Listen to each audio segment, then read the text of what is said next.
Midnight Whispers, a construction crew's dark discovery. All right, so this story comes from a guy named Jake.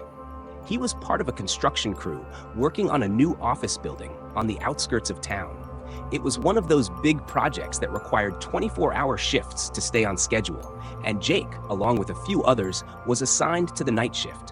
What happened during those nights is something that still haunts him. Jake had been doing construction work for years, so he was used to the usual bumps in the night, the strange noises that old buildings tend to make. But this site was different. From the moment they started the night shifts, Jake noticed the atmosphere was off. The site was huge, with deep pits dug out for the foundation, towering cranes, and half-finished walls looming in the darkness. The air was cold, even for early autumn, and there was a stillness that made the hair on the back of his neck stand up. One night, around 2 a.m., Jake was working alone near one of the foundation pits. The rest of the crew was scattered around the site, and the only sound was the hum of the generator powering the floodlights. Suddenly, Jake heard something, a faint whispering sound that seemed to be coming from the pit. He froze, listening intently. It wasn't the wind, and it wasn't the usual creaking of machinery. This was different, almost like voices, but he couldn't make out any words. Curiosity got the better of him, so Jake grabbed his flashlight and shined it into the pit. The beam of light cut through the darkness, revealing the muddy bottom about 30 feet below. But there was nothing there, just shadows cast by the rough, unfinished walls. The whispering, however, didn't stop. It seemed to be growing louder, almost like a conversation, but in a language Jake didn't recognize. Jake's heart started to race. He backed away from the edge, convinced that his mind was playing tricks on him. But just as he turned to leave, the whispering suddenly stopped, replaced by an eerie silence that was even more unsettling. He glanced back at the pit, half expecting to see something, or someone, emerging from the shadows. But the pit was empty. Shaken, Jake decided to check in with his coworker, Mike, who was working on the other side of the site. He found Mike near the equipment shed, and when Jake told him what he'd heard, Mike just laughed it off, saying it was probably the wind or Jake's tired mind playing tricks. But Jake wasn't so sure. There was something about the way the whispers had stopped so suddenly that left him feeling uneasy. As the night went on, Jake tried to focus on his work, but he couldn't shake the feeling that he was being watched. The site seemed to close in around him, the shadows growing longer, darker. Every little noise made him jump, and he found himself glancing over his shoulder more often than he'd like to admit.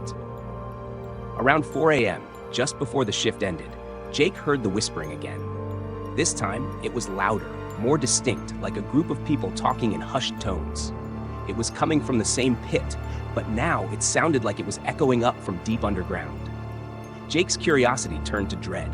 He knew he should stay away, but something compelled him to look. He slowly approached the edge of the pit, his flashlight shaking in his hand.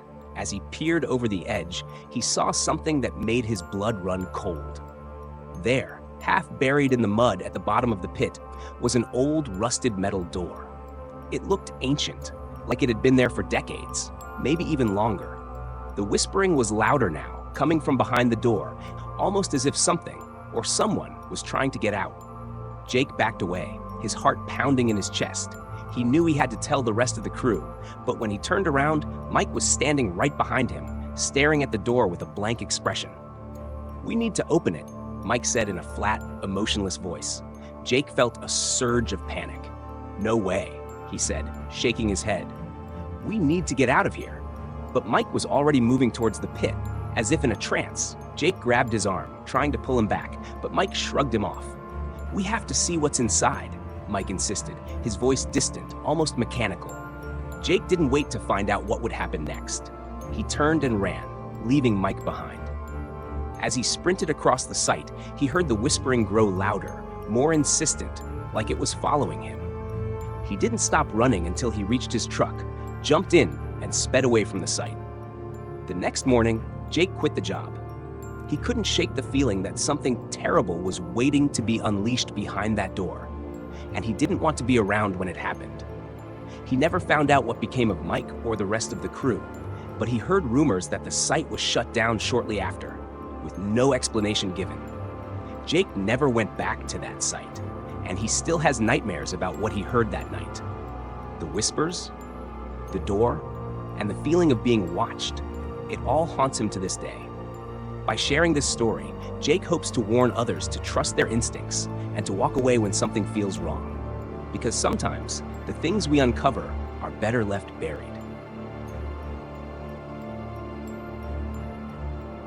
If you like this content, please like, share, and subscribe to our channel. Thank you.